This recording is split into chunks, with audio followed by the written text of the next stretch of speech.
Hello, নমস্কার বন্ধুরা। আমরা কিছুদিন আগে অযোধ্যা পাহাড়ে বেড়াতে গিয়েছিলাম আমাদের সবাই মিলে। আমার মা, আমার ছেলে, মেয়ে এবং আমার স্ত্রীকে নিয়ে অযোধ্যা পাহাড়ে বেড়াতে গিয়েছিলাম।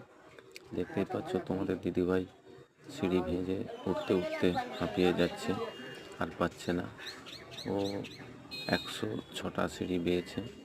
তো সেখান থেকে নমস্কার বন্ধুরা, আমি একটি নতুন ভিডিও নিয়ে চলে এলাম ইউটিউবে। তো আপনারা দেখুন, আমরা এক জায়গায় বেড়াতে গিয়েছিলাম।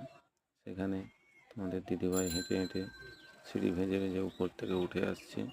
তো ওখানে একটা সার্কাস এবং নমস্কার বন্ধুরা, আমরা এই কিছুদিন আগে আমরা অযোধ্যা পাহাড় গিয়েছিলাম। তো সেখান থেকে একটা ঝর্ণা দেখতে যাওয়ার জন্য অনেকটাই নিচে নামতে হয়।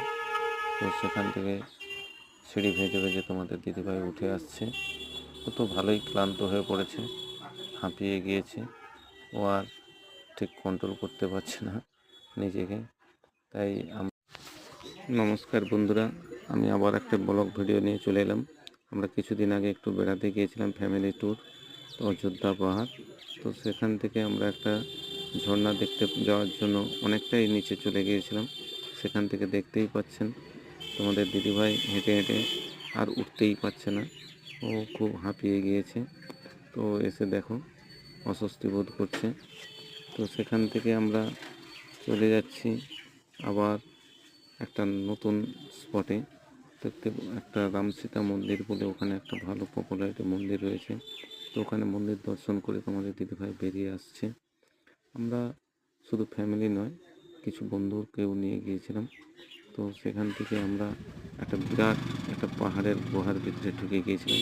তো গুহার ভিতরে, গুহার মতো গুহা নয় ঠিকই, কিন্তু সেখান থেকে আমরা স্পটটা দেখো কত অপূর্ব লেগেছে। ক্যামেরাটা আমি করেছিলাম ঠিকই, কিন্তু ক্যামেরাটা আরেকটু দূর থেকে দেখাতে পারলে ভালো লাগতো বন্ধুরা। তো ওখানে ওই পাহাড়টার ভিতরে একটা ঝিল রয়েছে। তো ঝিলের জলটা এতটাই সুন্দর, তোমাদের দিদিভাই তো হাত দিয়ে জলটা ঘাঁটতেই লেগে গেল। তো সেখান থেকে